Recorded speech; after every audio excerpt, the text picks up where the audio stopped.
Mais c'est désespérant, Gabriel Attal pas épargné par Patrick Cohen. Invité sur le plateau de C'est à vous vendredi 8 mars à l'occasion de la Journée internationale des droits des femmes, Gabriel Attal a également abordé le narcotrafic qui sévit à Marseille, et n'a pas été épargné par le chroniqueur Patrick Cohen.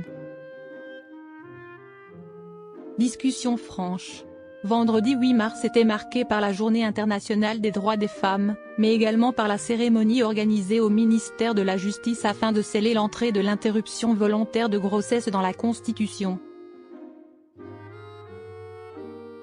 Le soir même, Gabriel Attal était invité sur le plateau de C'est à vous pour parler laïcité, féminisme et problématiques sociétales.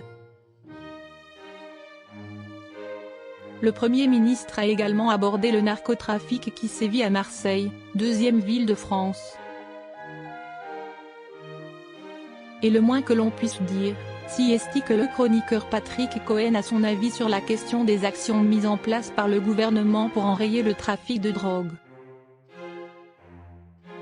Mais si est désespérant, quand même, juge l'éditorialiste de 61 ans face aux visites répétées d'Emmanuel Macron et aux annonces faites par Gérald Darmanin. Pour le journaliste, ces déplacements et toutes ces déclarations n'ont pas d'effet direct sur l'économie illicite qui s'est mise en place dans la cité phocéenne. On a l'impression que ce n'est rien, ou qu'on a construit sur du sable, a-t-il estimé, non sans dépit.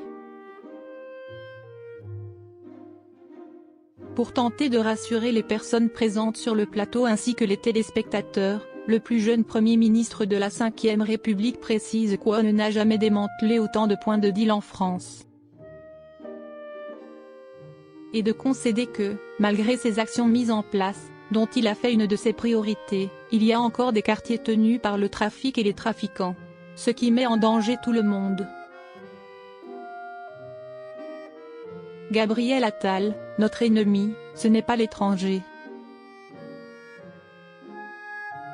Si Patrick Cohen ne mâche pas ses mots, Gabriel Attal est également capable de dire ce qu'il pense sans prendre de pincettes. En témoigne son intervention du 26 février dernier. Selon France Info, le chef du gouvernement s'en est pris à Jordan Bardella après que ce dernier a visité le salon de l'agriculture, à quelques mois des élections européennes. Le salon n'est ni un cirque médiatique, ni un cirque politique, ni un cirque militant. Notre ennemi, ce n'est pas l'étranger, c'est la loi du marché débridé, avait-il déclaré pour prendre la défense du président de la République, hué lors de son passage au parc des expositions de la Portée de Versailles.